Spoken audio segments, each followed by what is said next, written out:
rock is soulful. I couldn't make it as a wise man. I really gotta take a shit. I think I just found my new voice singing. It's just uncalled for. The late 90s or early 2000s where it was like, oi, I go to the prayer. Like, you know, that there's like that like weird like punk rock or like. That's like my favorite TikTok. Jimmy Butler had the emo hair. I don't even know any of the songs. I just remember we would sing like this. The fuck are we doing? Just sing regular, man.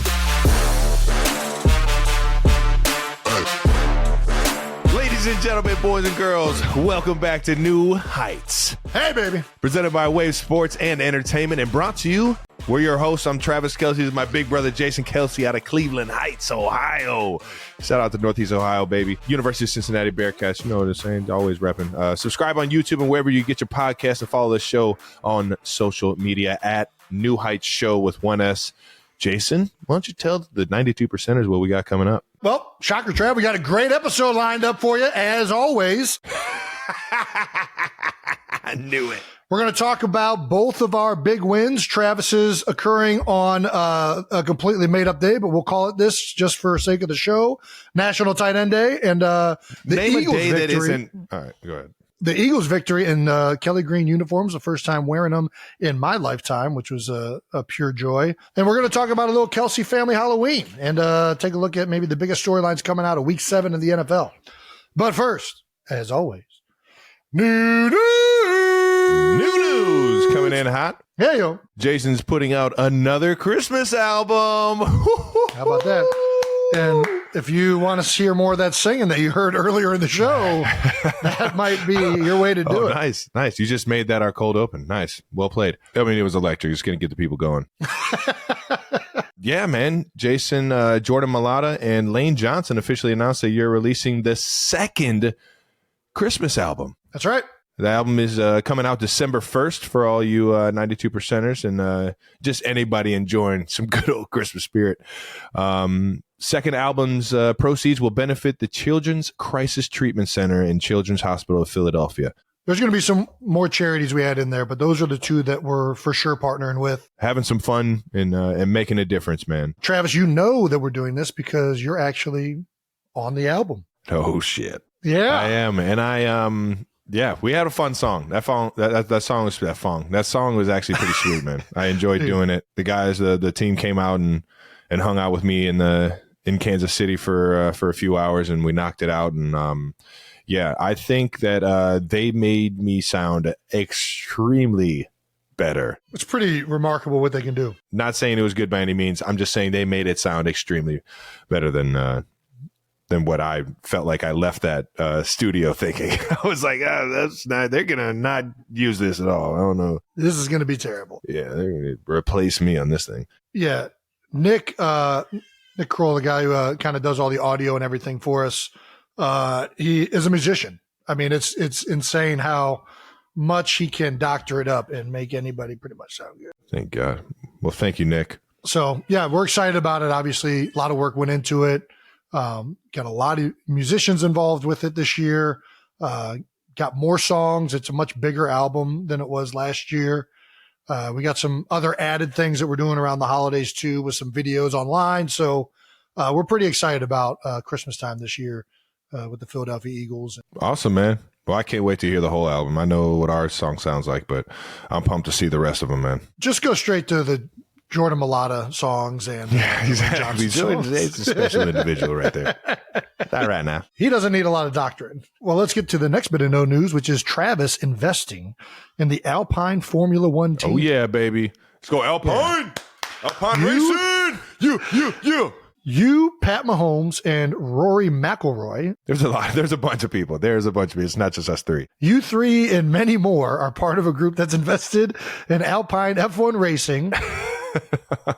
How did this happen? I mean, have you always been a big Formula One fan? I have not. And it's starting to make its way to the U.S. And I actually went to the first one down in Miami 2 years ago. Yeah, I believe it was 2 years ago, and had so much fucking fun that I have been itching at the bit to get to another one. You know me, I like to go out and have a good time, and there are a lot of fun parties, and and the race itself is electric, man. It's just fun to be around. It's a great atmosphere, and I feel like I've always wanted to get into like sports, like in terms of ownership, in terms of just having a piece of, owning a team. Always, had Cleveland sports teams on my mind when I thought about that kind of stuff, like the Guardians or the Cavs, or even kind of looked into maybe the Columbus Crew somewhere in the MLS world around Ohio, and even down in Cincinnati with Cincinnati FC. But there's just been nothing that really made sense altogether, and finally an opportunity came up, and we knew the right people, and I'm excited, man. It's fun. Had a few of the guys show up in Mahomes and Kelce jerseys to the race down in Austin this past weekend, and I think it's just who knows, maybe I need to throw on an Alpine Racing onesie real quick, get the things, show my love and respect for those guys as well. So, but yeah, it's cool to team up with Pat in another world. So, Formula One, I'm not gonna lie, I know what the cars look like. I don't know what the difference is between, other than the way the cars look. Like NASCAR is just a big circle, right? Yeah. IndyCar, which is like Indianapolis 500, right? Yeah. And then I know what the Formula One vehicle looks like, but I have no idea. Is that like in a stadium? Is it like? So the tracks are huge. The tracks are huge. And the next one is actually next week or 2 weeks from now. Yeah. It's actually the week that we play you guys. It'll be out in Vegas, and it'll be at night in Vegas, which in my mind takes me back to like the arcade, like racing games, when you're like sitting there and there's like 4 like arcade, like, cars, you know what I'm talking about? Yeah, and you would awesome. like pick like Vice City, and it would look like you're going through Miami or something. You what know was what I mean? the name of that game that you're thinking of specifically? I forget what it was. It was in every single arcade ever growing up. There was the car one version of it. Then there was like the water boat one version of it, but it was all like the same game. Gosh, what was it called? I forget what it was, but needless to say, that takes me back to like that, because that's exactly what it's going to look like. Like these guys are going to be racing at night through the Vegas Strip. How do you spectate that? So there's bleachers. There's like they'll have like suites that they like down in Miami. They had it all down at the Hard Rock Stadium. Okay, so it is in the stadium. No. So that was just like the lot of land that they knew they could like create a track on, I feel like. Got it. Okay. This is also me not knowing everything about F1, and I'm still learning. Well, you're new. Just bought a team, so you're brand new in it. I'd never seen this track before in my life going to the Hard Rock Stadium. So I'm like, they definitely just made this.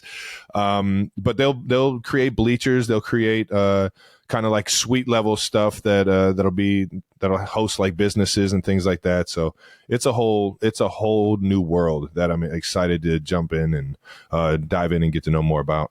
Do you get to drive the cars? That's what I really want to know. Dude. Yeah, that's what I want to know too. I hope you're so. An owner. They got to let you buy. I hope so. Well, I mean, I think it's a bit much to just assume that I can get into one of these cars, Jason. The cars that they have they're not just like any you car. Own you know whatever what I mean? percentage you own of the team. That's your car. Yeah, but you're every single time that car goes out there, you're paying for something to like get kind of like new and everything like that. Like you're making sure that thing is perfect at all times, and just letting a jamoke like me go out there and try and gas it. That's not how it works. Yeah. Would you even be able to fit? They might have a random one in the back that I can jump in. That's another good question. A lot of the racers aren't 6'5", so you're a big guy. Yeah. Well, each car apparently is estimated to cost around 12 to 16 million. So you probably don't want to let a jamoke behind the wheel. Yeah, that's probably a good idea. Yeah, jamoke. They're nonstop trying to like tweak that thing in the right weight, all that shit, man. Aerodynamics. It's pretty cool how they get those things. The science behind it, I think, is really impressive. But yeah, Pat has already invested. We've already talked about Pat's sports team investments. He's got the Royals, the sporting Kansas City soccer team, the Miami-based pickleball team, the KC current women's soccer team, which there is some dispute whether that's his investment or Brittany's investment. But now he's officially jumped into motorsports. Pat's obviously been killing it. He's Royals, Kansas City Soccer. He's got the pickleball team and all that. But Brittany's actually the one kind of breaking ground, some new areas. With the women's soccer team? Yeah. Not only getting the women's soccer team, but she's it's the first women's, I believe, professional team to have their own facilities. Yeah. Connor Barwin did a whole class or something over at Wharton on sports management or ownership or whatnot. And in particular, they had a whole case study done on what they've done with the KC current women's soccer team. It's bigger than any other women's soccer team in the world, I believe. So hats off to Britt. I know that one's the most groundbreaking that they've invested in. Shout out to the current. Hey. All right. Let's keep it moving. Fan mentions of the week. Fan mentions of the week, baby. From the official Cedar Point Instagram.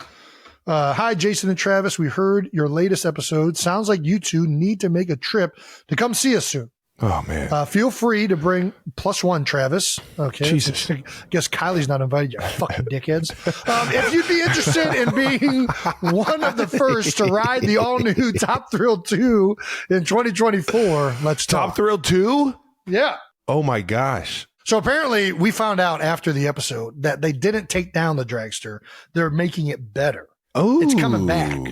And I think it is going to be. Or is it just getting higher and I think it's higher and faster, and now it's going to go both ways or something like that. Or so, yeah. I mean, listen, I haven't been to Cedar Point in a while. Apparently there's a number of new rides that we didn't mention that we might need to go on. Dude, we got it. We named all the rides from our childhood. I don't even know if the Praying Mantis or the Raptor's got to still be there. Praying Mantis is gone, apparently. We found that out. Oh, that was a fun one, man. You stand up on it, man. And there's a number of new rides that we might need to check out. Dude, yeah. Obviously, I need to get my Dippin' Dots fixed. So I think this offseason, we for sure got to make it back to the point. Dippin' Dots and funnel cakes to Cedar Point, baby. Can't go wrong. And speaking of Dippin' Dots, that brings us up to our next fan mention of the week, which is Dippin' Dots. Followed us on Instagram. Didn't know Dippin' Dots had an Instagram, but apparently it does. Yeah, they're killing it. And do you think it gets frozen sometimes? That's pretty, it's clever. It didn't make me chuckle, but it was clever. All right. Dippin' Dots on Instagram messaged us, hey, we heard Travis and Jason, or Jason and Travis, talk about Dippin' Dots today on the podcast during the segment about Cedar Point. We'd love to connect and send them both some if they're interested. Yes, I can unequivocally say I am interested because I love ice cream and I love Dippin' Dots. You cool, but the girls are going to go fucking nuts over. So they talked about sending some. Apparently, it needs to be frozen pretty hard. It can't just be barely freezing. It needs to be frozen. Mm-hmm. So I think we're working out trying to get a freezer that can contain these things. I might know a guy. You know a guy? I might know a guy. Does his name rhyme with Matt? Yes. Pat Mahomes also saw the clip talking about his Dippin' Dots freezer and tweeted, love some good old Dippin' Dots. Not right now. This is my mission now. I need a Dippin' Dots freezer in the O-line room for all of my guys. I need that. I need that to happen. Dippin' Dots, can we please make this happen? That'd be pretty cool for you guys. I don't know if the Eagles will let it happen because they're all about frozen yogurt and stuff in the cafeteria. Frozen yogurt? Don't get me started, Travis. Don't get me started. What are you guys eating? Fucking cashew milk ice cream too? I think in somebody's head they needed it to be semi-healthy, and I don't think it's that much healthier, and it's definitely not as healthy for your mental health. So I think we need to get the real stuff in there. It's actually really good. Whatever that is in that soft serve machine at the Eagles facility is pretty dang good. You were a big time Go-Gurt kid. You used to love that shit. I'm not gonna lie, I like dairy. No, Go-Gurt. Yeah, remember Go-Gurt? Go-Gurt. Any type of yogurt is dairy. I like Go-Gurt. I like yogurt. I like cheese. I like milk, and I damn sure like ice cream. So I'm in on all the above. I need a Go-Gurt right now. Dude, there's no way they still make those. Go-Gurt was awesome because there's no spoon needed. You just need to just rip off the top, boom, instant yogurt. What was your favorite Dippin' Dots flavor? Cookies and cream. See, I like the banana Oreo, the Oreo, my bad. No, you're right. It's cookies and cream, I think. Okay. Well, that one, the Oreo cookie and cream, whatever it is. I like the banana split flavor. That's always been my favorite Dippin' Dots, but I'll eat any of them. Hopefully we can get that done. That'd be awesome. Yeah, that'd be pretty sweet. I think I speak for the entire Eagles O-line that we would We take lots of photos and put them on Instagram with our Dippin' See what Dots the on tight our end room in KC wants, man. See what we can get for the tight end in KC, man. Lastly, we got a mention from none other than our own Heights Schools Foundation. Oh, yeah, baby. This was cool. Travis and I both attended Cleveland Heights High School in Cleveland, Ohio. We are both members of the Cleveland Heights High School Hall of Fame. And this past week, the new inductees were in, and one of them gave a speech. We got mentioned at by the Heights School Foundation. 101-year-old Dr. Howard Tucker is the Guinness World Record holder for the oldest working doctor in the world. He is a Cleveland Heights High School Hall of Fame induction, and he had a speech that entertained everybody. Shout out to T. Kelce and Taylor Swift.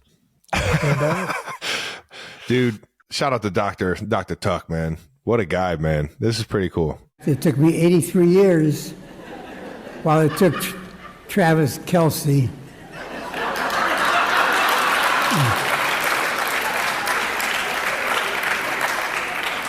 10 years. And I'm hoping that now that he and I are in the same fraternity, he will manage to get me the autograph of his lady, Taylor Swift. Dude, it was that's so cool, man. How about that? Remember, dude, I just think that first of all, being in the Heights High Hall of Fame was one of the coolest things that I've ever, because if you know this, when you're going to Heights in the I don't know if they still have it. I should go back and see if they still have it. But in the main hallway, we called it the blue carpet area. Yeah. On the blue carpet, they had the entire like registry, I would call it. It's probably it was like one of those old school Bibles. It was enormous. It was almost like a Rolodex of everybody that was in the High School Hall of Fame, and like kind of like a little story on what they did when they went to Heights, what they do at Heights, and kind of what they do after Heights. And yeah, I would skip class and read that kind of stuff, and it was the most fascinating thing that I could ever read, man. I always wanted to be in that, so it was cool to see Dr. Howard Tucker as excited about getting into the Heights Hall of Fame as I was, knowing that when I got in, it was simply based off of Jason winning the Super Bowl. Did we get in after that or after your Super Bowl? No, it was after yours. I was just an NFL player at this point in my life. Just an NFL player? Yeah, I was just an NFL guy. And you won the Super Bowl, and they were like, "Oh, we should put Jason in the Hall of Fame." And then they were like, "Oh, you can't put Jason in. We can't put Jason in without Travis because they're brothers and like they went to school together and everything." So once again, that's definitely not the way it went down. I think. Thank you, Jason, for getting me in the Heights High Hall of Fame. I'm just slowly getting into all that because of you, but that's fine. Yeah, Dr. Tucker, congratulations on being the Heights High Hall of Famer. Yeah, welcome to the being team. 101 years old. Yeah, congrats. He looked like he was doing great. Are you kidding Not only me? was 101, he's a doctor and he's giving speeches. He's probably in better health than both of us. Yeah, I mean, we're both obese if you look at the charts. Speak for yourself. Shout out to the 92%ers for all of your mentions this past week. Thank you for tuning in and writing us and making us laugh. We always enjoy that. Always the best. But it's time now for, I think, everybody's favorite segment, No Dumb Questions. That's right. Ooh. All right, here's a few no dumb questions, just dumb people. From @Lisa Davis 4459. No dumb questions? ? What was your favorite Halloween costume and who got the most candy? The only one I really remember is when we went as Mario and Luigi in Cleveland Heights High School. Who's got that fucking picture, man? I got that photo. I can get that photo for the team. I'll get that. We'll make sure it's on the episode. You see how ecstatic I was to be Luigi, man. You'll see what it feels like to be a younger brother and your older brother force you into doing something. Just comes home with some overalls and a Mickey Mouse hands. I don't know what it was. Yeah, but it worked. It was a good outfit. It was funny. It was definitely funny. And for whatever reason, you definitely look like Mario, and I fucking look like a long, thin Luigi. It was pretty good. I will say Halloween somewhat got ruined for us by Dad, because Dad, we stopped at a very young age. He's the Grinch of Halloween. Well, he pass out candy. He just doesn't want to walk up and down the street with you. Well, maybe that was it. Maybe that was the real reason. But the way he said it to us was like, you're not, once you stop trick-or-treating, you're like, you've hit like another level of maturity. Like he hated when like, if anybody was like even remotely like at puberty level, if you were trick-or-treating, you were not getting candy at the Kelce household. He would actively reject people. He would say, no, beat it. Get out of here. You're not young enough.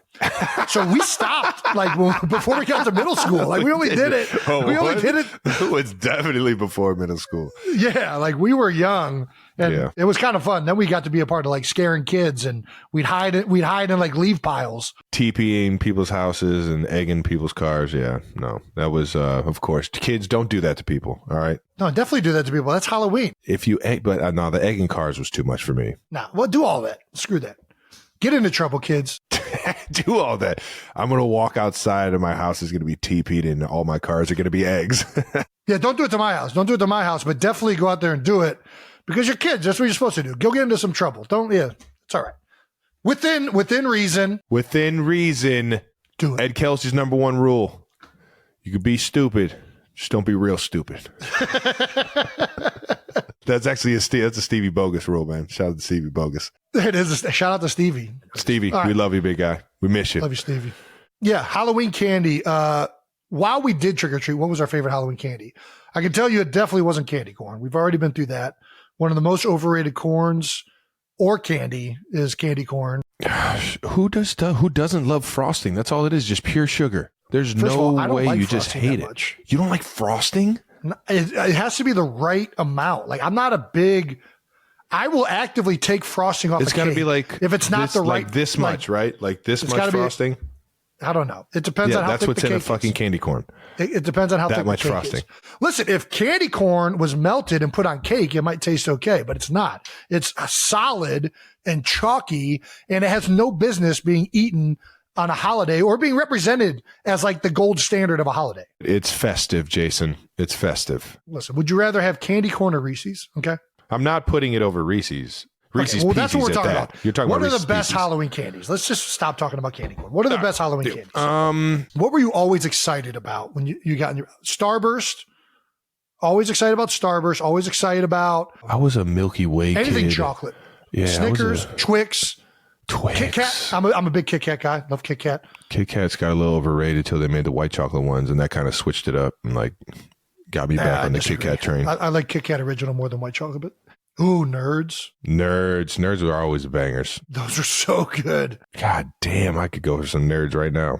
How upset were you when you got to because Cleveland Heights had like a lot of former hippies and some people that were very health conscious. Still thriving hippies. Are you kidding me? I guess I once a hippie, always a hippie. Nobody, you don't get off that train. Either way, Cleveland Heights had, there were some houses that would like give you an apple.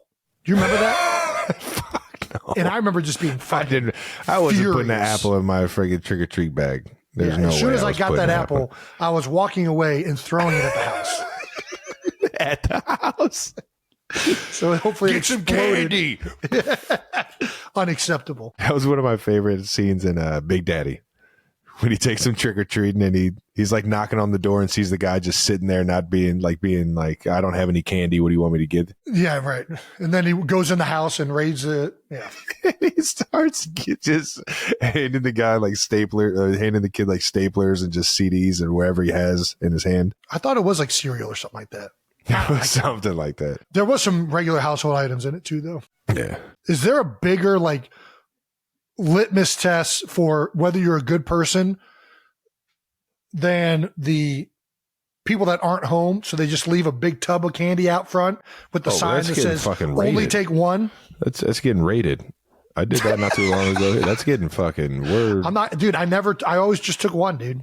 Yeah, you're a good kid. What? Unsupervised?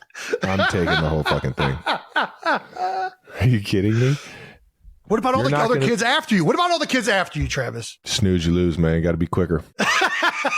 You got to be quicker, man. There's candy all over the place. There's no shortage of candy around here, all right? Like, just because you say choose one so you can get to the next kid, it's like that. If you let me put my hand in your candy bag in your house, I wasn't just taking one. I was fucking, it wasn't even like it was how much candy can I get? Like that Please was take one. So this is where you're kind of like you would look at it from like a legality standpoint. When it said, please take one, you automatically, instead of one piece of candy, is like one handful. Yeah. I'm like, in my mind, I'm like, yo, that was always the ultimate goal, was to see how much candy I could get. Yeah, that's the game of Halloween. Yeah. If you're not supervising me, that's I'm like just cheating. going to That's like taking steroids. You can't take, No. you got to abide by the rules. No. That's just flanking. That's all this is. That's just flanking.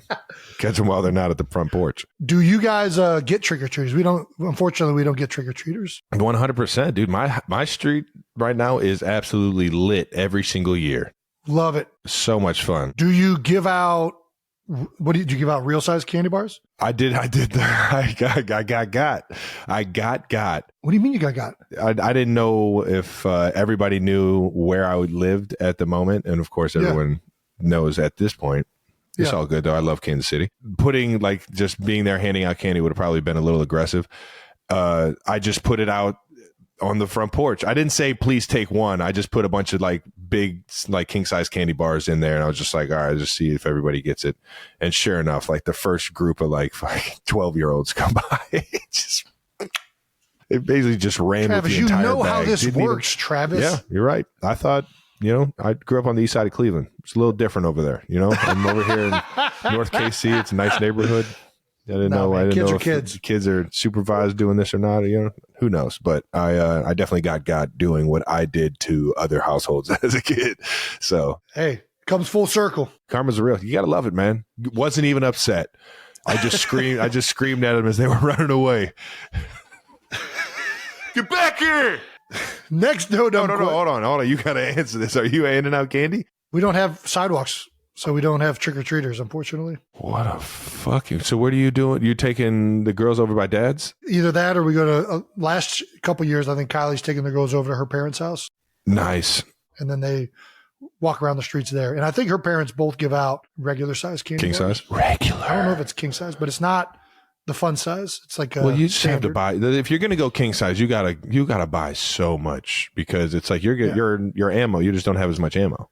Yeah, I don't think kids should be eating king size. I think a regular candy bar is about as high as you should probably go. Or if you really care, you give them an apple. Apparently. All right, let's move on to our next no dumb question from @MRob10. I can't understand, no matter how my dad or husband explain it, what is the flag for pass interference for? Isn't the goal to interfere with the pass?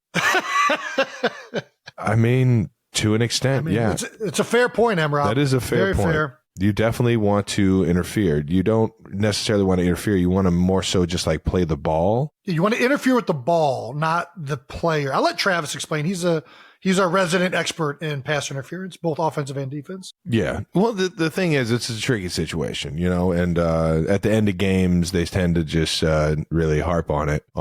There's no... Is that what I did there?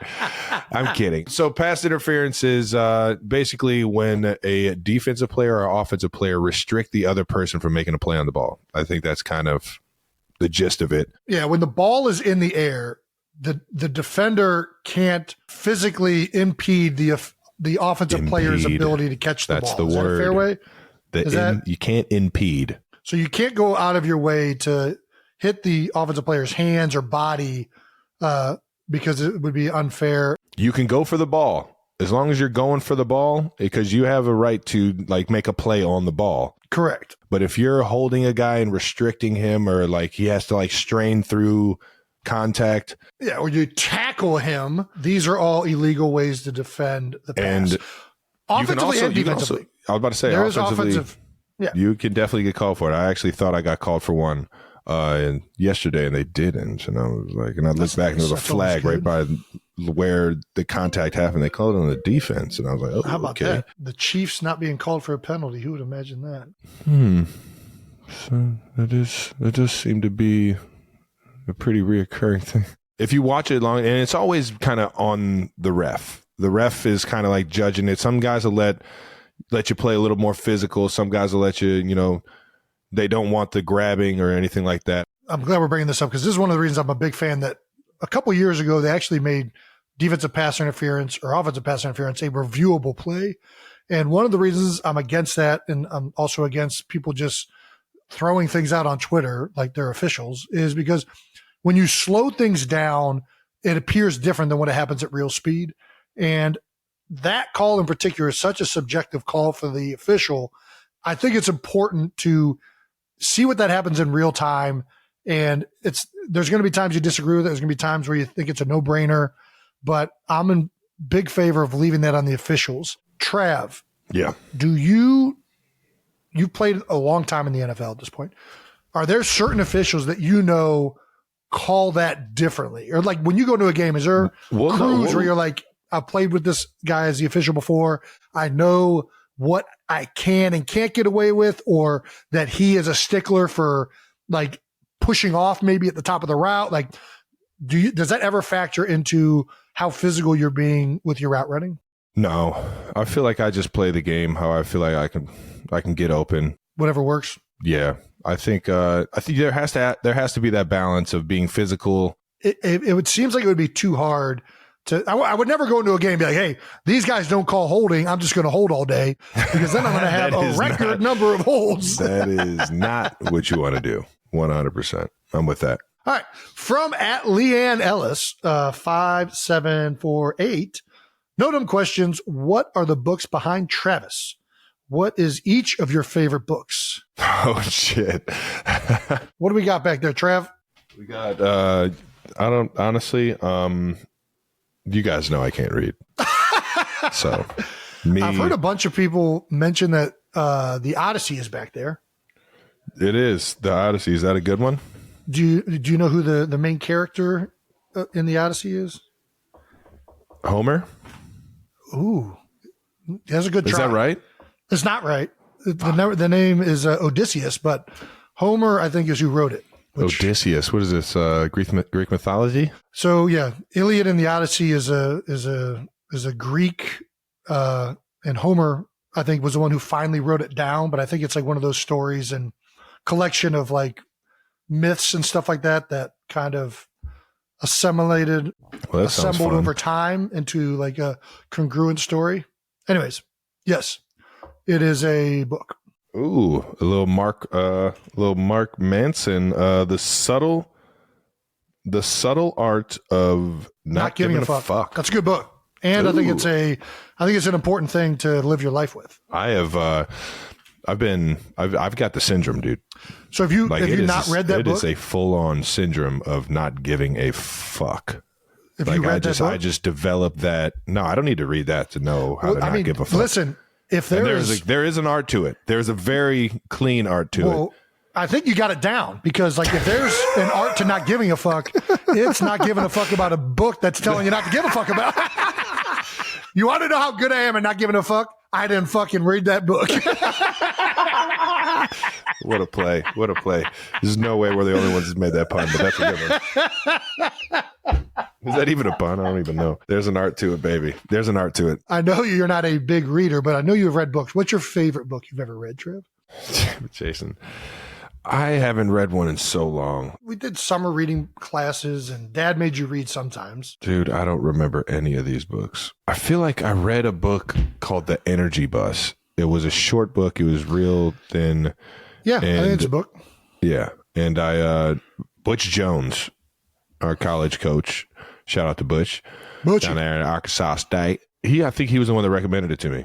Nice. And it was a book, The Energy Bus. Obviously, you can go out and read it yourself, but just bring the energy, man. Be a good person. Don't be.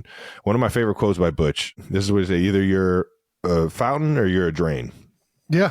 Either you're a fountain or you're a drain. Yeah, read it in Butch. Yeah, either you're fueling people with life or you're fucking draining it out of them. Yeah. Be a fountain. Don't be a fucking drain. And I would just hear him with his microphone at practice. Kelce, you're draining me. You're fucking draining me with your body language. I'm just like, God damn it. I'm fucking exhausted right now. Sorry, I'm not excited about this long drive drill. Your practice is draining me. Remember the book fairs? Yeah. Dude, those are my favorite. You know what I used to get at the book fairs? What's that? Posters. Posters? They always had that one They bin did have posters. of sports posters. Yes. That would be in there like, That's where you went straight to? Eric Lindros. No way. Dad, can I get it? It's like, it's a book fair.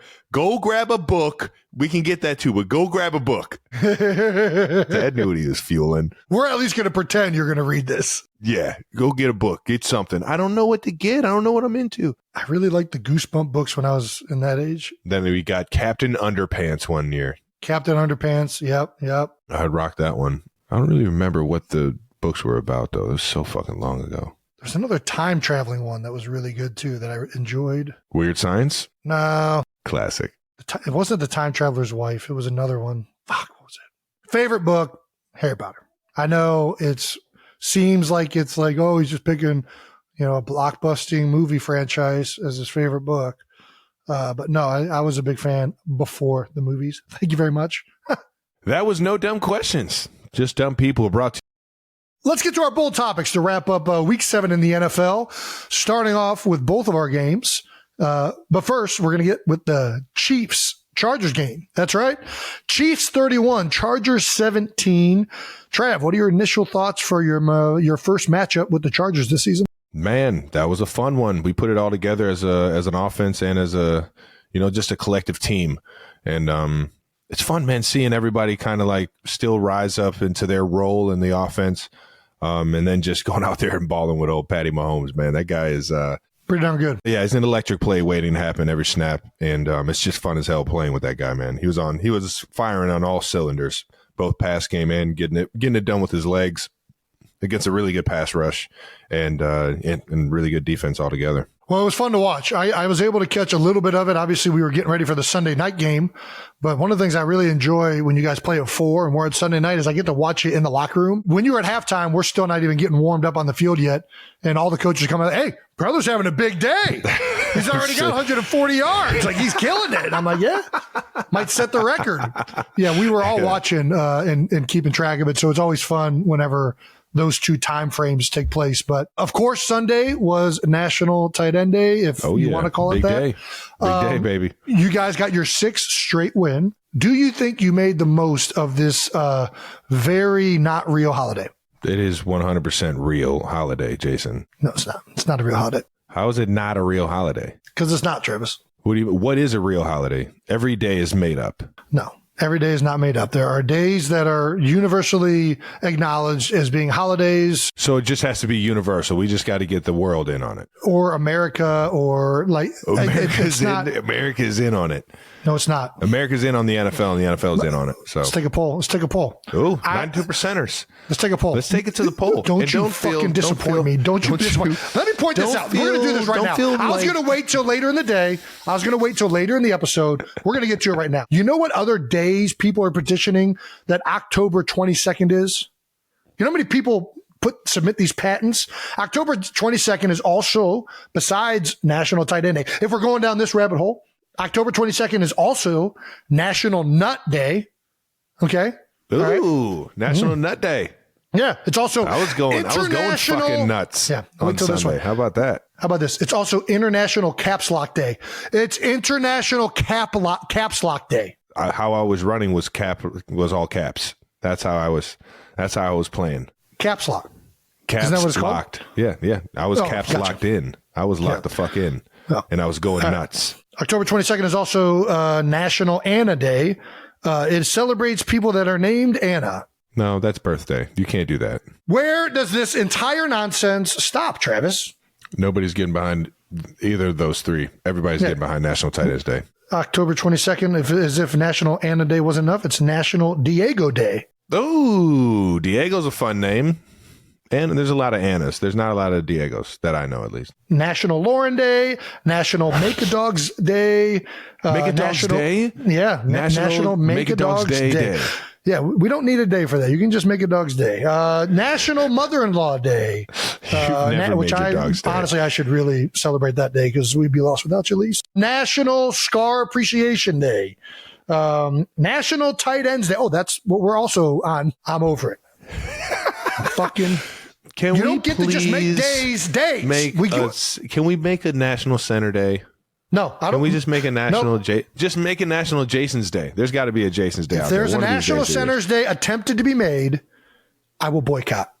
You will boycott it? I will boycott it. I will boycott National Center's Day. I guarantee it. The only day that we need to get behind is National New Heights Day. You're just and National New Heights Day will take place on February 30th. That's right, motherfuckers. So leap years? That's leap years at midnight only. When you're caught in between, that's when National New Heights Day is. You're in between the dimensions? Yeah. Where are we in? Is this February or is this March still? I don't know. Well, you're here first, folks. We got a day. I'm out. I'm out on the National. You're out on you're out on National Tight Ends Day. I'm out on National Tight Ends Day. All that up to say you're out on National New Heights Day. Oh, I'm making a joke. There's no February 30th does not exist. Oh, man. But National Tight End Day. All right, dude, whatever. As a tight end and representing all the tight ends in the tight end world, yeah, I respectively want to just say fuck you. It was National Tight Ends Day, and all the tight ends were fucking balling. All right, look at the stats. They were balling. It was a fucking tight end day. So, it was, hey. And it was McCole Hardman's day in Kansas City because he was finally back on the squad, getting back on track to the game and getting out. You guys had a fun little handshake before the game? Oh, yeah. No, we've been doing that for a long, long time. That's my guy, man. I don't know how he got out of New York, man, but we got him back in KC. And sure enough, he showed just how great of a player he is. As I'm pretty sure the first return he had a few like fair catches, but the actual first return he had was like a 50-yard return late in the game, and just catapulted us into scoring that drive and then going up 2 scores, 14 points, and sealing the deal late in the game. I mean, it's Mecole Hardman, man. One of the fastest guys in the league. Back with the Chiefs, baby. How about that? Well, not only is McCole back, but the offense is back. Last week on the show, you talked about Nagy challenging you guys to stop talking and playing well. It was time to do just that. Seems like you guys got that all figured out against the Chargers with 483 yards of total offense. Pat threw for 424 and 4 touchdowns. All 4 touchdowns going to different guys, as he is so used to doing, spreading that ball around. MVS got in the end zone, baby.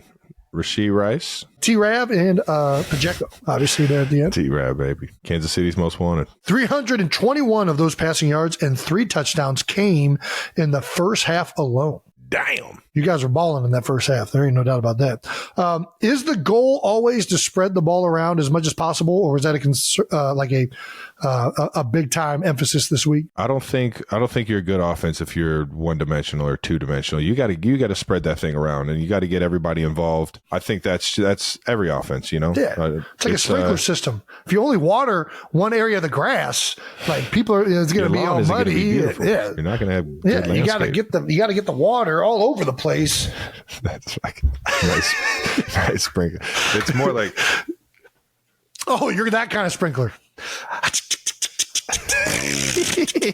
That's a good sound. That was a banger. Yeah, no, I think you got to spread the ball around. Obviously, there's going to be games where it doesn't always work like that. You just got to find a way to put up points and get downfield. But and it's just that much more fun, man. You get everybody involved. Everybody gets a piece of the pie. Everybody's in the zone. It's just that much more fun of a game. And certainly Sunday in Kansas City, that was a blast. Seeing everybody getting a piece of it. Well, you guys spread it around, but if there's one person who was hogging it a little bit, it was the Big Yeti himself. Had another monster game. You want to see the fucking He finished with 12 receptions for 179 yards. Damn. And a touchdown. It's your second highest ever receiving game, trailing only a 191-yard performance against that same team, the Chargers, in 2021. What is it about the Chargers that leads to Big Yeti sightings? I just think it's irony that all of this keeps happening against the Chargers. Fair enough. It's just opportunity, and then being able to just make plays. I think we had a good feel for the Chargers defense this time, and sure enough, Coach Reed was dialing them things up. Yeah, baby. And yeah, it always fires me up when you leave the huddle knowing that you're about to get a bullet from Pat Mahomes right over the middle of the field. This is coming right to me. Oh yeah, they're in cover 3. Let's go. I just think it's irony, and I got all the respect for guys like Derwin James, Kendricks, both the Bosa and Khalil Mack. They have guys over there that are Pro Bowl caliber all stars. So it's just. Being locked in throughout the week, kind of what I said about Coach Nagy, challenging the team, challenging the offense to, really just be us and stop hurting ourselves. We didn't have very many penalties on the offensive side. I jumped off sides as one of the penalties. Yeah, false start. So that obviously punching myself in the face for that. But I think that just answering the bell and keep getting better. I feel like the games in October, November, obviously going into December, if you have a chance to hit the playoffs, those games are so crucial in learning more about this football team and just keep finding ways to get better every single week. And you got to go out there and just play your tail off. That's the only way to get better, man. You can't be hesitant. You can't be thinking about it. You just got to, when that ball snaps, you got to go. And we'll fix this after the game. But I think we just put a full game together, and it was fun to find a way to grind it out at the end. Well, we got to talk about your touchdown because I still don't understand how you scored or held on to the ball. I do not know how the fuck I got in there.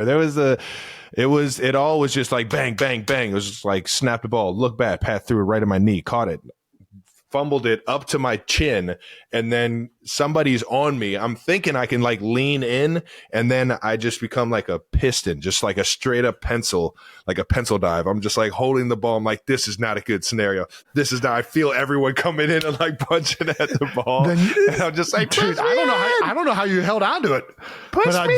I did see my man Creed Humphrey, and I think was that Trey Smith as well. Trey Smith, yeah, both of them. Juwan's in there too. Getting some action. Juwan Taylor, yeah, there he is. My dogs, all three of them are in there, making sure I find a way in the end zone. But yeah, that was they brotherly shoved you in the end zone. Oh yeah, that's a real brotherly shove right there. Well, that touchdown was your 50th touchdown from Pat. Damn. Which is the 4th most touchdowns by any quarterback tight end duo in NFL history. It was came with 15 seconds left in the first half. A nice little shovel pass for a yard, and a nice little brotherly shove, and you're in there. Listen, my dog Patty Mahomes knows how to give me the ball. All right now. All right, he knows how to get everyone the ball. Yeah. Nice little read the end. Oh, end is stretching. Boop. It was nice. It was real nice. Second half defensive battle.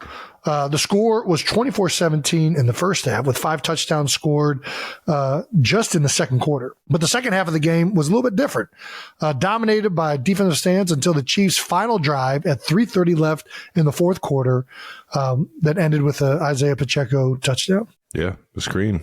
That Trey Smith had a fucking great block on as well. Excuse my language for all those that are counting my swears. It felt like the second half, I wasn't obviously at that point, I'm getting ready for my game, but watching it and being tuned into it, it felt like it was like almost like there was less possessions for both teams. Like it felt like it went quicker. I don't know if that is what it felt like to you guys. The whole game actually felt like it went pretty fast for me. But I know the first quarter flew by and the third quarter flew by. But it was like third quarter was over quick. Yeah, second quarter and fourth quarter, I don't know. I remember a lot more in those drives for sure. What were the big adjustments the Chargers made to kind of slow things down in the second half a little bit? They pushed me at the line a little bit and had a little bit more bracket coverages on crossers. And I don't think it was always focused on me, but they had like a thief or a robber coming from the sky to kind of take anybody that was crossing the field. Yeah, but it was usually whichever side of the field you were on for the most part. Yes, correct. I think it was that was really the only adjustments they made against me in coverage. You know what I mean? So I don't know. They tightened up. I think the biggest thing for us was getting that run game going in the second half, and we couldn't get it going fully. You know, we had a few decent runs here and there on first down, some good gainers that set us up for second and medium or second and short, but I think that's the memo going into next week is we got to be able to run the ball better, even when they know we're running the ball and we're kind of running out the clock or at least taking our time getting down the field. Well, the Chiefs defense continued some dominating performances, and it got even better there in the second half against the Chargers with a shutout. Not right now. In the second half, and finished with 5 sacks and 2 interceptions. Did Chris Jones get a sack? That's a good question. Did he keep question. his sack streak alive? That's a good question. I think he got in there. I'm not sure. Intern Brandon, can we get Intern Brandon? a yes or a no? Brandon? Yeah or nay? Maybe in a little bit. If he didn't, I know who had a great game. Was his first game back was Charles Menahu. Ooh, there we go. My dog was balling. He had not only I think he had 2 sacks, had a few QB pressures and a swatted pass that ended up getting deflected into L'Jarius Sneed's hand. So that was a big time turnover for us in the red zone, and just seeing him back out on the field enjoying what he does best, and that's just wreak havoc as a defensive lineman. It was great to see him out there having some fun with his new team. My dog. The LeBron stat of this game was that Travis Kelce now has 5 career games with at least 150 receiving yards, joining Shannon Sharp as the only tight end in NFL history with at least 5 games of at least 150 receiving yards. Yeah, I mean, that LeBron stat would have been LeBron's the only one. You know what I mean? Yeah, like that's. So I don't think that's a LeBron stat. This that's is like a.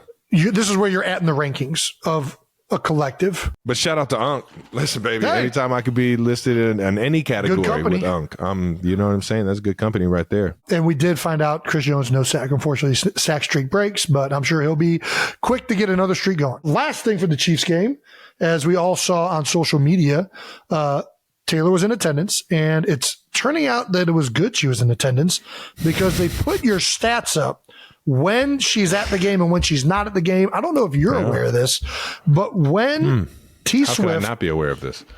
is at the game, you are averaging 99 yards. And when you are left with only your friends and remaining family there, you are at 46.5 yards a game. As it says in the edit or whatever it is, left to his own devices. Well put. It's hard for me to wrap my head around that sentence, but yeah. Not only is social media noticing it, but it appears that Big Red is noticing it because he weighed in. That's right. In his post-game press conference. I love Coach Reed, man. What a guy. He was asked about your big game, and his response was, Kelce keeps getting better with time. Taylor can stay around all she wants. What a guy. Listen, when you're getting Big Red's approval and blessings, you know you're doing something right. That's right. Shout out to Chiefs Kingdom. There we go. Way to get a dub, baby. Divisional game, baby. Always never easy. No matter what the score looks like, never easy. It's just, you got to come with it. And sure enough, we got another big one next week. Perfect. Eagles 31, Dolphins 17 on Sunday Night Football. Doggone, you guys were out there in the Kelly Greens looking fucking clean. Yeah, baby. That shit, you guys, why the heck did you guys ever stop wearing those things? Those things look sweet. Well, I think Jeffrey Lurie bought the team and he wanted to make his own thing, maybe. I don't know. I don't know what happened with Kelly Green going to Midnight Green. I personally love the Midnight Green. There's nothing wrong with some good Midnight Green. But right? I also love the Kelly Green. I like both of them. And it was an honor. The silvery gray that they got going to that Kelly Green, man, that's a nice fucking. It was dope. It was cool. Nice touch. Not going to lie. I've always wanted to wear it. I've always wanted to wear the jerseys, and I missed out on it. The last year they wore them was the year before I got to the Eagles. So to be able to wear the jersey was pretty special for sure. Initial thoughts from the game, though. That's a huge win over a high-powered offense over there in Miami. Yeah, obviously, huge game for us. Coming off of the Jets game, wanted to bounce back and get back in the win category. And we knew we were in for a tough game. Obviously, dude, the Dolphins' offense has been unbelievable this season. They almost broke a record that has been around as long as the NFL has. In terms of scoring the most amount of points in a game, the speed they have on offense. Can I just say, every time I think I'm used to how fast Tyreek Hill is, I'm not used to it. I mean, it's insane. Like it, dude. TV does not do it justice. Like, you see it on the field, and you're like, bro, how is he that quick? Bro, it's insane. Imagine running a route, and you're just in your route, and all of a sudden you feel this fume, like a car just flying at the speed of light just flies past you. Like, what the fuck was that? Whoa. Like you feel like when you're on the field, you feel how fast he is, man. And it's mind blowing. It's absolutely mind blowing, man. You know, we knew offensively we were going to have to come with our A game. We knew the firepower that they have as an offense in Miami, but our defense, man, they showed up big time. Yeah, that's huge, man. Got to play Slayback, man. I mean, really, they only gave up one touchdown on the day, and that was kind of a busted type of coverage. Like they were double teaming Tyreek, but again, that speed is deceptive, I think. And he still found his way there. It's insane, bro. And then we obviously had the interception for a touchdown that happened off like Jalen was getting hit while he was throwing it. But the defense was so dominant all game long. So really fired up to see that performance from them against, at that point, the best offense in the NFL. Good team ball right there, man. You guys complimented it, man. And then, for us, still got to clean up the turnovers, but it felt like we were playing really, really good football, and we were playing as a unit really, really well. I don't know, I just felt like everything was kind of clicking, and it helps when you have A.J. Brown and Jalen Hurts. There's no question about it. So, yeah, felt good. Well, before we get to all the stats and all the teammates having an unbelievable game, shout out to tight end you and Dallas Goedert. You actually pulled up to the game in style. It's pretty cool. Dude, where the fuck did Landon Dickerson get that Mustang? That is just got it. Car. Yeah, sick. And Landon drives me to the game quite frequently because Kylie drives herself down, and then we drive back home together after the game. From the hotel, you drive with Landon, yeah. Normally we're in his truck, but he just recently got this nice Mustang and decided to drive it.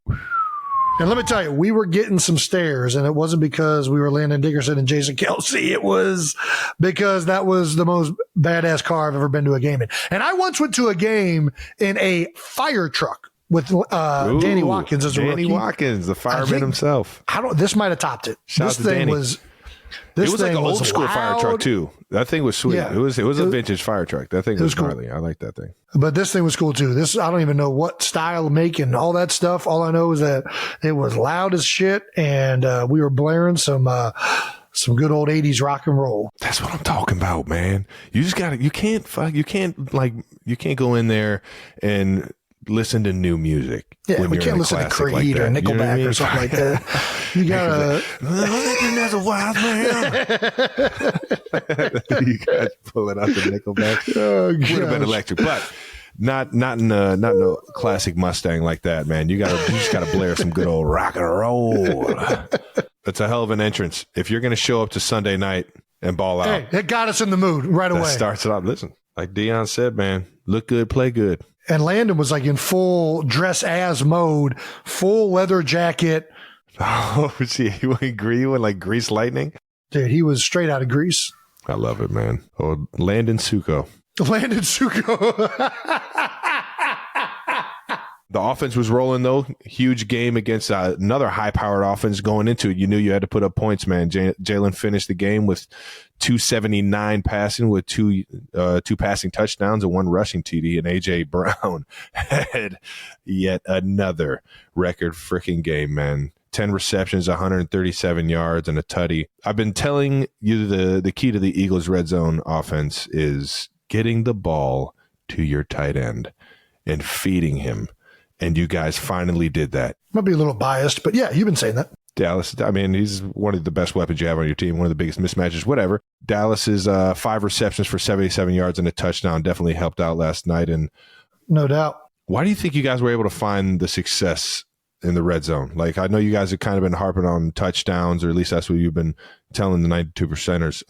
What do you think it was this time, though? Just focus, or? Yeah, we executed. We didn't kill ourselves. We had one mishap in the first drive where we had like a quarterback draw on like a hard to convert 3rd and 9. But outside of that, we were pretty efficient in the red zone, I think. I'd have to go back and check the stats. I don't know. We're putting more time into it. Obviously, this is something that we've wanted to get corrected. And for the most part, we didn't kill ourselves. We didn't have unnecessary penalties. We didn't have, drop passes. We didn't have sacks that we took. So I think when you're kind of not killing yourselves, a lot of the times the issues get corrected. Yeah, I can see it. And you found out you had a really good tight end. The brotherly shove dominates again. Yeah. You went 4 for 4 on the brotherly shove. It's crazy you guys are running that 4 times in a game. I mean, we've run it more than that. I mean, it's the most unstoppable play in football, the way you guys do it. An offsides penalty was incorrectly called again on Landon and the brotherly shove. It's you every single time, dude. I know. I'm destroying Landon's rating right now because he's getting unnecessary penalties on him. Listen, I don't know what to do. I need to get in a 4-point stance for the play so I can get as low as possible. I think that the goal we're going to try and do is go up to the referees before the games and just remind them, like, hey, in these situations, I'm going to have 2 hands on the ground. There's been a lot of people online that have been saying, hey, can you wear like different color, like wear pink colored gloves or put something on your hands? And listen, as we've talked about on this show, I don't want refs looking at my hands. Like, I'm not wearing any auxiliary colors to let these dudes know what's happening with my hands on defenders. So that's not going to happen. But we will, I'm going to do my best to just remind them, just a friendly reminder, hey, if you see another hand on the left side of that ball, that's because it's my left hand. It's not Landon Dickerson's hand. So, but you're still offsides, Jason. Huh? You're still offsides. Who? You. I'm not offsides. Your hand is offsides. No, it's not. I'm the center. I'm allowed in the neutral zone. How do you think I hold the ball, Travis? You're a cheater. That's all I hear is you're a cheater. Yeah, well, maybe you should wear pink gloves then so the refs know. Yeah, my holding calls go through the roof. Not a fucking chance. The biggest brotherly shove was in the fourth quarter, 4th and 1 on your own 26. That's a ballsy move there by Sirianni and the gang. The Eagles looked like you guys were going to punt it at first and then took a timeout and ended up just putting the ball in Jason's hands.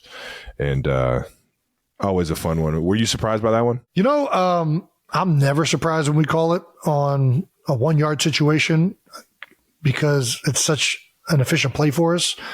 But that one was one where I was like, out in the field when I knew it was short, I was like, man, do we sneak this? Or our defense has been playing really good. Do we punt it and, kind of hope that they hold these guys off? I'm assuming Sirianni heard the boos.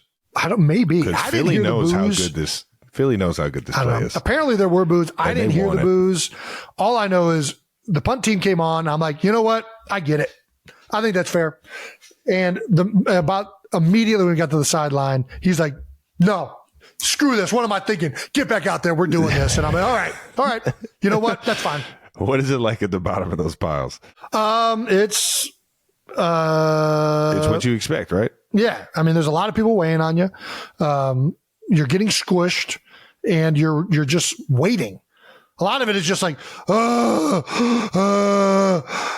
then slowly people start to get up and you're always the last one up because you're at the bottom of it. And I'm nonstop, and I'm pretty sure everybody in the family or everybody that knows you is all in on this exact same mindset.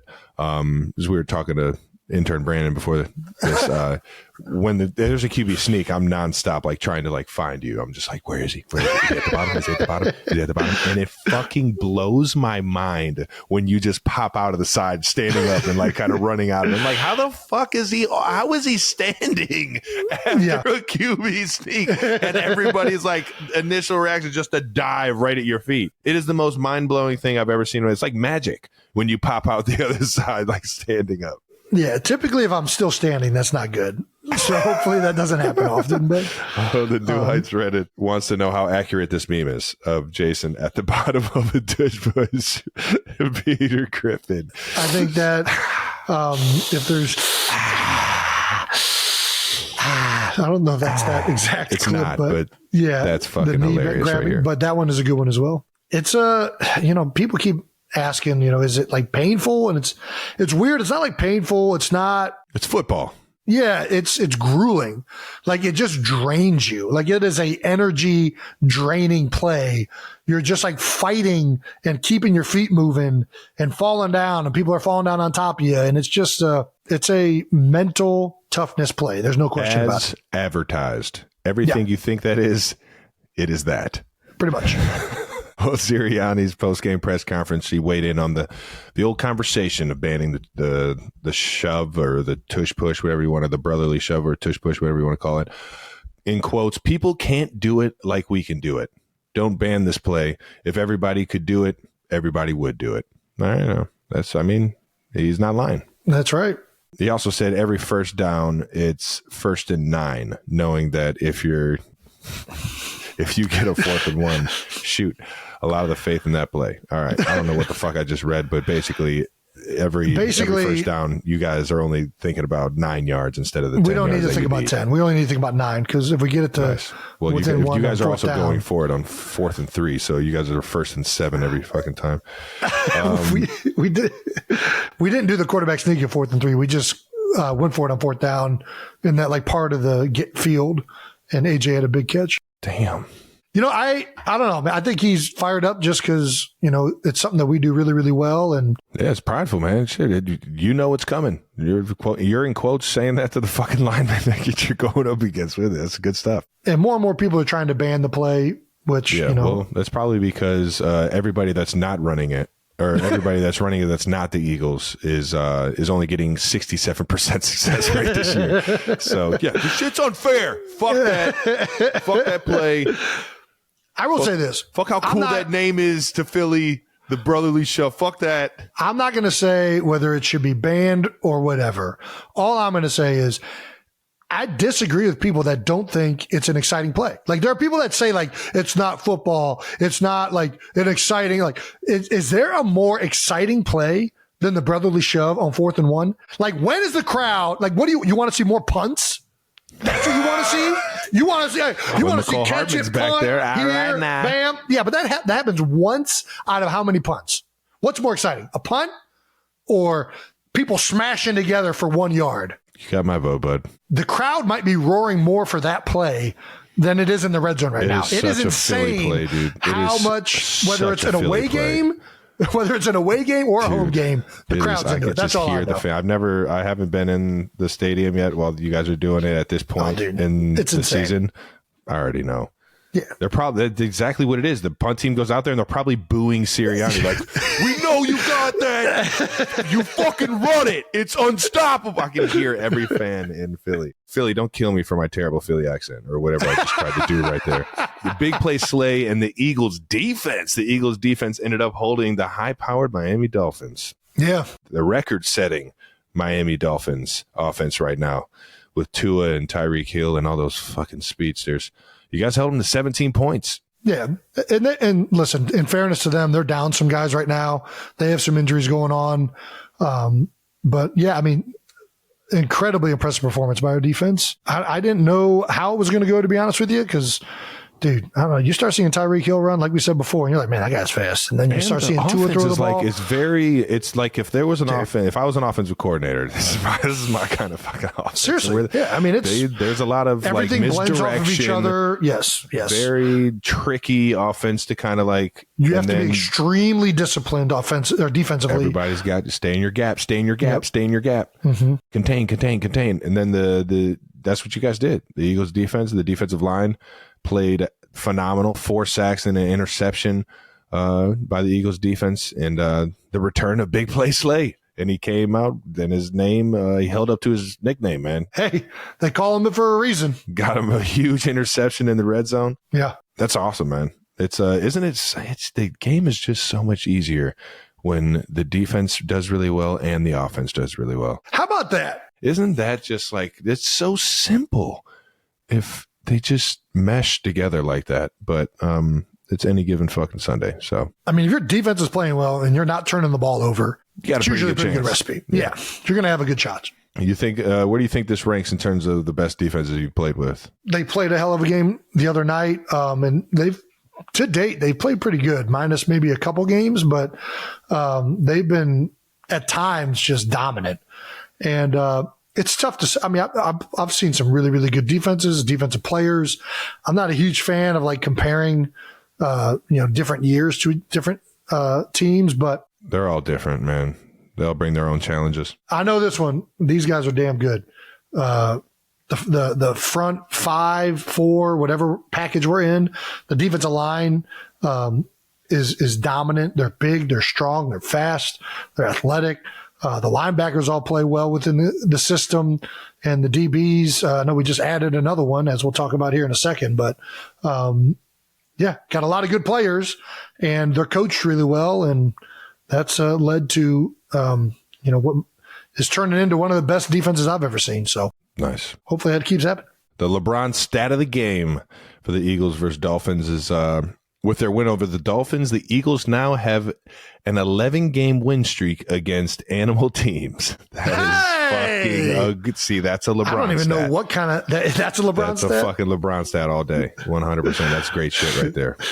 That's good shit. Animalytics is what we're going to call that. We lost to the Jets, not an analytic team. Nope, not an animal. We lost to the Chiefs, not an analytic team. Yep. That's just the only time you play teams with animals, you win. So yeah, well, call us the zookeeper. Ooh, nice. All right now. Trade news.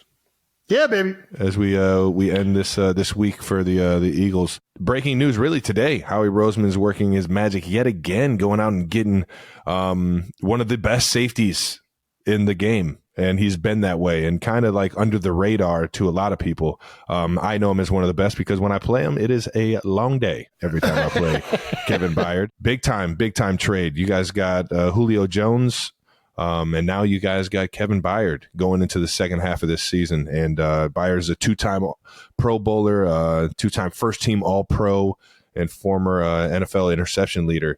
And one of the coolest nicknames in the league. How about His that? name is the Mayor. I mean, dude, when your nickname is the Mayor, that's a good sign. I feel like. We both played Byard at the Titans last year. What you're really getting is a physical player, smart player, and that's always good at the safety position. Guys that understand zone coverages, that understand run game fits, and just a guy that's not going to be out of position. He's always going to be there to make the play. Strong tackler. And honestly, he's really one of the biggest, he's one of the bigger safeties kind of left in the game. He's not a small dude and he's still very athletic and can run with you. So, it took us in overtime to beat the Titans last year. And I remember every single down that I had him man to man, and he made it tough on me, man. I honestly do not know much about Byard. I've talked to guys on the team, including A.J. Brown and Julio Jones, that played with him in Tennessee. And let me tell you, everybody's fired up that this guy's joining the team, which is making me fired up because I like good players and good teammates. So, all right now. I'm fired up. And listen, if we accomplish anything this year, we are going to have to send the nicest of thank you cards to the Tennessee Titans for A.J. Brown and now Kevin Byard. Shout out to Braves, Northeast Ohio connection. Dude, loving that. Well, Jason, as we finish up this Eagles-Dolphins matchup, I'm really curious. Did you bring the Eagles Kelly Green jersey home so that I can get it when I come to Philly? So that you can get it. Yeah, I called dibs on it. Trev, you can't call dibs on something that's not up for sale or grabs. Well, you're not doing anything with it. Yeah, damn. I'm keeping it. Jason, stop. It's going to go right with my mummer suit in the basement. Jason, in the closet? No, it's not going in the closet. It's going in a trash bag in the basement. It's my trophy. It's my first time ever wearing Kelly Green. It's going to go where it belongs. Right next to the Super Bowl ring. I did talk to Raekwon Davis after the game. I do got to get him a Kelly Green jersey, but that first one I'm going to have to keep just because it's a big. That was really cool. My first time wearing that one, man. Fuck, that's so gold. That's so much more gold than you people even the 92% is going to even. I'll get you one though. I'll get you one. Fuck. I don't even, dude. That alone. You put it in the bag. Just keep it in the trash bag. I don't even want it. Let it be in your home. Damn, that was good. All right. Well, shout out to the Eagles. Hopefully we can play them, the Fighting Miamis, coming up here in a couple weeks in Germany, as well as you guys did. Dude, that's going to be awesome. I can't wait to watch that. Player insights on NFL storylines. That's right. Only 2 teams in the NFL are sitting at 6-1 right now. I'm just saying that. Who would have thought? Well, the people that write the scripts. That's right. Keep us in this year. Man, that's crazy, man. Let's talk a little Week 7 roundup, though, man. Let's give some quick thoughts about the biggest headlines from Week 7. This dude, Myles Garrett, man. Dude, it's insane. Yeah, he Myles Garrett might have Colts by himself, dude. Dude, have you been watching? Like, it's dude, him. What? You could not draw up a better, more synergistic defensive coordinator and defensive player. Like Jim Schwartz plus Myles Garrett, and the whole NFL is seeing it. Like, his style is just get off the ball as fast as possible and wreak havoc. And let me tell you, Myles Garrett is doing as much havoc as possible. He is wreaking havoc. I don't know what we're doing.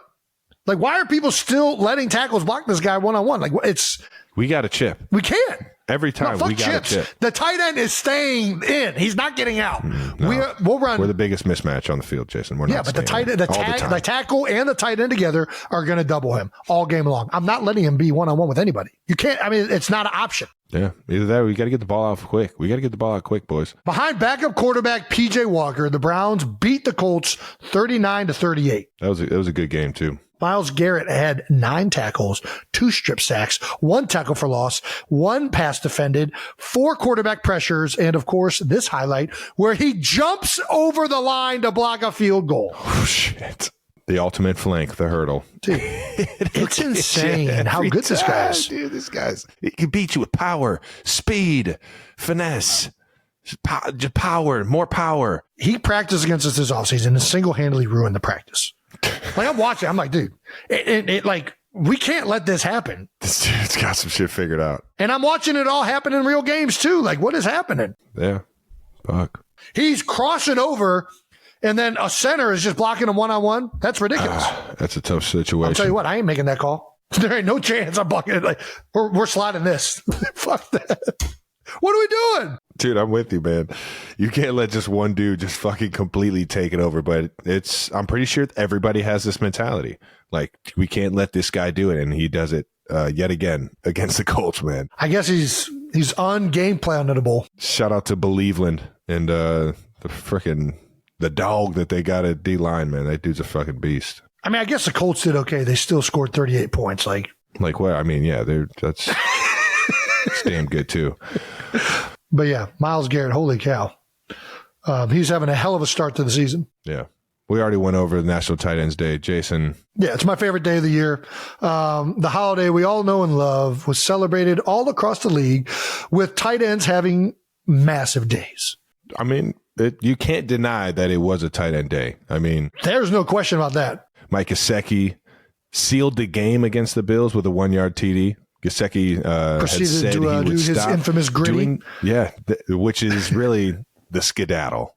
You know, it's not the gritty. Is that what he calls it? I heard it somewhere. I'm not sure if he calls That's it good. or not. But after getting roasted for it last season, he's been hitting his version of the gritty, which is the fucking best. I love it. It's epic. Dude, what's that new one called? It's not the gritty. It's like it almost looks like you're running in a circle that is all over social media. What's that called? That's a good one. I don't know what that one's called. 92%ers, help us out, man. I enjoy watching it. Isaiah Pacheco hit it when he got in the end zone after the last touchdown. Oh, did he?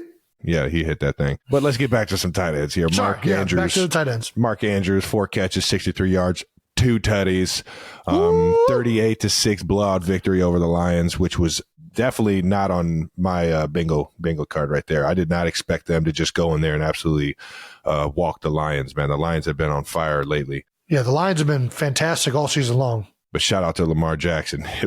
Lamar Jackson's first half was pretty damn impressive. I didn't get to see the second half, but shout out to the Ravens defense too. The Lions offense has been putting up points. It seems like on everybody, holding them to 6, dude. Big time plays. This was Mark Andrews' 9th career game with at least 2 tutties, though.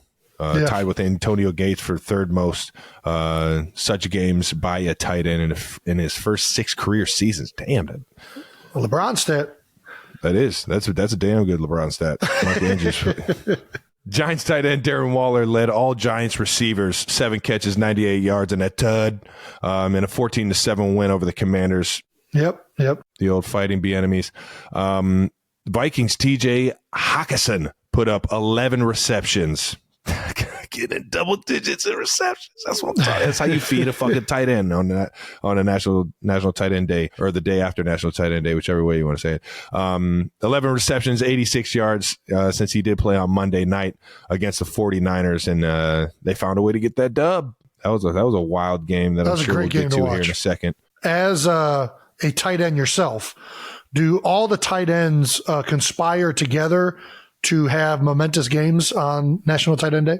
Dude, I think everybody's so in on it that like the game plans are a little bit more around the tight ends. I think everybody's in on National Tight End Day, but you. Well, if that's the case, you guys should just don't do National Tight End Day. Do National Tight End Month. Then you get a month of getting plays designed for you. Damn. Or National Tight End Year. No, you can't. National Tight End Season. No, that doesn't work. No, it's not as good. You can't do a whole season. Yeah, it's too selfish. Way too selfish. You can't just make a whole season about it. Shout out to all the tight ends, though, baby. Way to fucking show up this week. And shout out to all the game planners for feeding the tight ends. As you can see, the list of stats I just went down, all those teams got dubs because they fed the boys. Feed your horse, as my dog Chris Pearson says. Feed your horse. I think the whole world's in on this. Flag football is coming to the Olympics, baby. We're going to win a gold medal. Dude, we're going to win it. I mean, who's going to beat us? Well, I was saying specifically me and you. We're going to win. Well, I'm not. Yeah, you're out of your mind. All right. It was announced that flag out there football. The backer. I would get roasted in flag football. Chasing little Italian guys around. Listen, the whole reason I started playing football was because I could hit people and put a helmet on. Flag football is not going to be drawn to my strengths. It was announced that flag football will be an Olympic sport in the 2028 Summer Olympics in Los Angeles. Ooh, and it's going to be in the backyard. This is cool. This is really cool because we actually talked about this with Nick Sirianni too. The NFL is encouraging players to participate in the Olympics. It's already generated a ton of interest. Tyreek Hill, A.J. Brown, Micah Parsons, and Gronk are some of the guys who have already expressed interest. Dude, I'm excited about this. 2028. We're going to be long gone. We're going to be old. Yeah. I don't want to speak for Gronk, but Gronk's probably going to be a little bit old too at that point. But I mean, me and Gronk are the same age, so yeah. We're all in the same boat in that regard. Yeah. I think we're all just gonna have to be like assistant coaches or some shit. But I need a gold medal, so I need to be on that roster somehow, some way. Dude, as we've talked about before, one of the downsides of playing football is that there isn't an ability to represent your country as of right now as a football player. Yeah, you can't be world champions like you said. Yeah, well, as Noah Lyles said. Yep. So we're excited about this. I mean, this is gonna be really cool. For the first time in the history of our sport, guys are going to be able to represent their countries and play football, albeit flag football, not anywhere near as cool, but it'll be fun. And do you think the USA team is just going to absolutely demolish every other team? I mean, we're going to absolutely smoke everyone. Like, who has a chance? There's some foreign players in the NFL now. Like, what is Jason? No, don't do this. It's like Jordan Mailata. I'm actually surprised that this is becoming an Olympic sport because I would love to just see what flag football looks like in other countries right now. Dude, maybe they're doing some weird stuff that we've never seen before. I mean, you got to think like New Zealand. New Zealand's probably playing rugby. I don't know if Peter King is going to like what they're doing out there in the flag football field. Just lateral in it, left and right. What if they just come out with a rugby offense? It's going to catch us off guard. Yeah, it's not. It's not. I mean, you know, it's an interesting thought that was actually brought to my attention by one of our trainers. Shout out to Julie in Kansas City. And it was actually brought to my attention that the Summer Olympics are actually when training camp is. I know. Guys are going to miss training camp, which is probably why there's a lot of interest. It's actually surprising that the NFL would encourage this. Please, for the love of God, pick me. Get me out of this long drive trip. Yeah, so that's an interesting scenario, but we'll see in a few years just how it all plays out. The thing that the players are going to have is the NFL is for sure going to be encouraging this, as they already are, because there's the one thing that the NFL is trying to do, and I think it's blatantly obvious with how many foreign games we're having. The NFL wants football to be a world sport.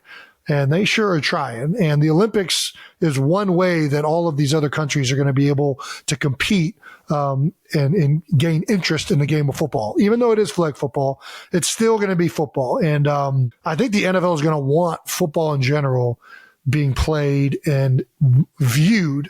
So the best way to do that is have the best players in the NFL dominate the freaking Olympics. Dude, you know what other sports is making its entrance to the Olympics? Spike ball? Lacrosse. I thought it was already in. Lacrosse isn't an Olympic sport? I don't believe so. Not a Summer Olympic sport. I don't believe so. I'm pretty sure it's going to be 2028. It's going to be the first year. That's cool. Dude. I might be able to do that. That's what I'm saying. I can play center center D, I mean.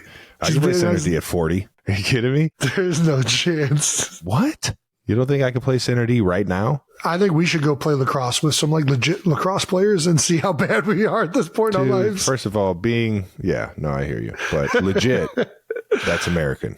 That's American lacrosse players. going against, whoever else is out here playing lacrosse. Like, well, Canada's good, I think. Canada's where I believe the game, like the current rules got invented, right? You might know a little bit about history that I don't know. I know it's a Native American sport. Intern Brandon, please get on the Google machine or whatever search engine you use. But I believe, yes, lacrosse is a Native American sport. But I believe the current game rules were written by Canadians. Brandon, can we please, for the love of God, type something on the computer to say yes or no to that?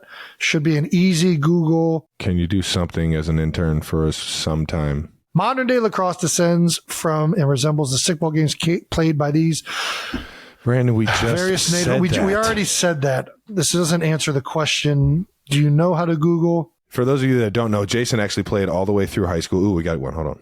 That's French, whatever that is. 100%. Recorded Ontario, observations of a lacrosse game in 1683 in what is now southern Ontario, Canada. I don't know, whatever. Either way, it's got roots all in the North American region.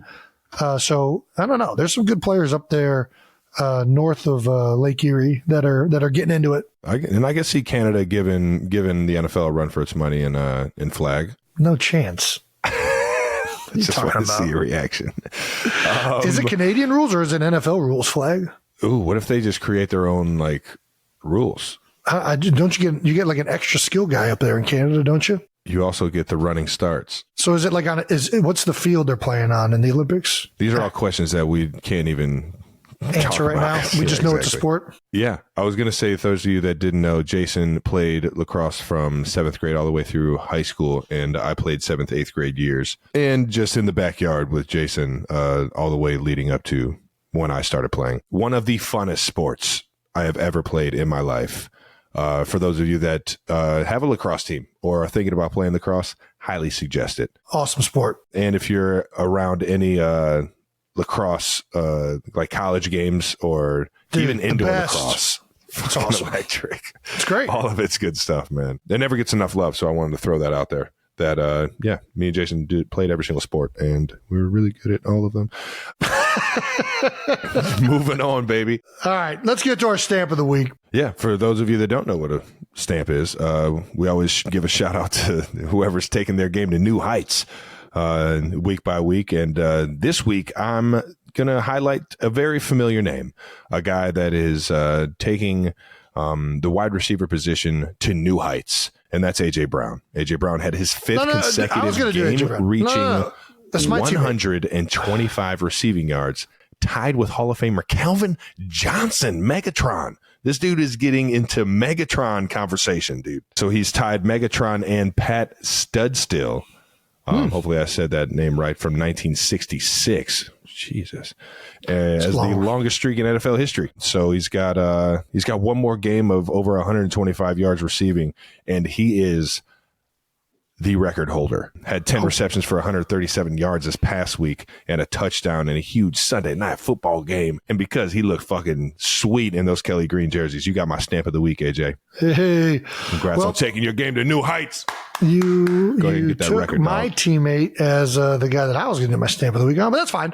I hope that next Sunday is National Receivers Day, because I would love for A.J. Brown to break this record. Start it up. Just say it, dude. Say it right now that it is, and then it will be a national day. What's next Sunday? Tell them you declare it.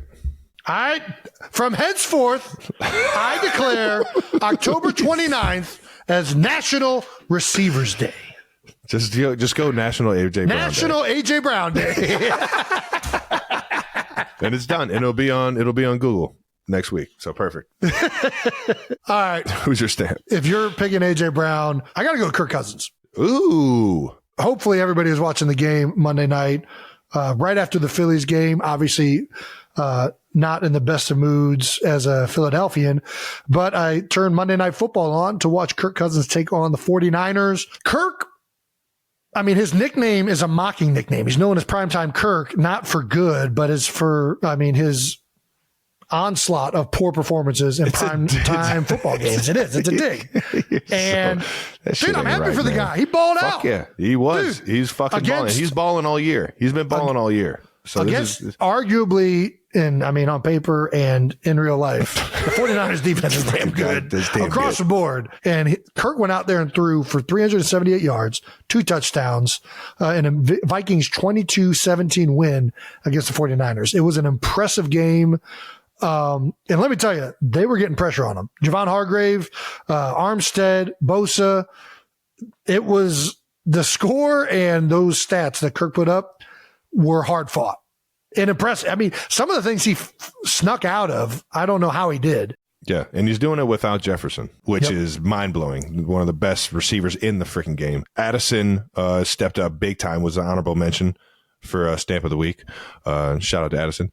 But, it was a Kirk Cousins show, man, and he was finding ways. And he got my guy TJ Hawkinson the ball right now. Not only was it the Kirk Cousins show, it was the primetime Kirk Cousins show. He might be officially changing the meaning of his own nickname that was designed to mock him. I think that that's really cool. And I've always liked Kirk. So congratulations, Kirk. I'm balling out. Against his former coach, too. Like Shanahan with them over in Washington. Put 2 and 2 together, yeah. Yeah, man. I mean, this was a big game for Kirk. And shout out to Kirk, man. Leaving the game. Leaving the game with the chain swinging. Dude, big chain guy. Big chain guy. Sports Center top 10 chain in his post game as he was running off the field. I'm just like, damn, that boy Kirk got chains on chains on chains. I don't know if he has a top 10 play from that game, but it was a good game. All right, now. Either way, exciting game. Took down, maybe the hottest team of football right now in the 49ers, who have looked darn near unbeatable, if we're all being honest. So shout out to you, Kirk. Yeah, take your first New Heights Stamp of the Week, Bubba. All righty, that's it. We're done, officially. Show's done. We're wrapping it up. Do whatever you guys want to do from here on out, because we're done. Make sure you're subscribed on YouTube to the New Heights channel so you know when new episodes come out. And make sure you check out our bonus video that will drop this Friday. We'll talk about our Week 8 games, whatever else the interns decide to drum up, and probably get to some pretty cool highlights. I think we're showing footage and stuff in that video, so you might want to check it out. Listen and subscribe wherever you get your podcasts.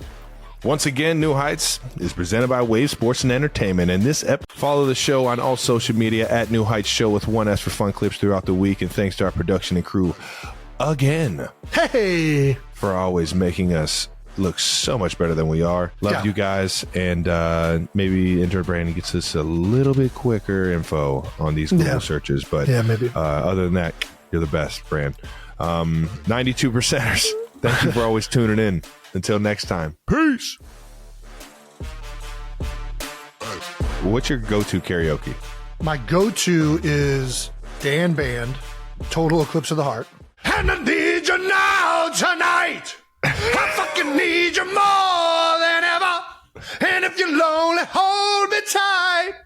'Cause we'll be holding on forever. And we'll only be making it right. And we'll never be wrong. Together we can take it to the end of the line. Your love is like a shadow only on the time. I don't know what to do. I'm always in the dark. Jesus.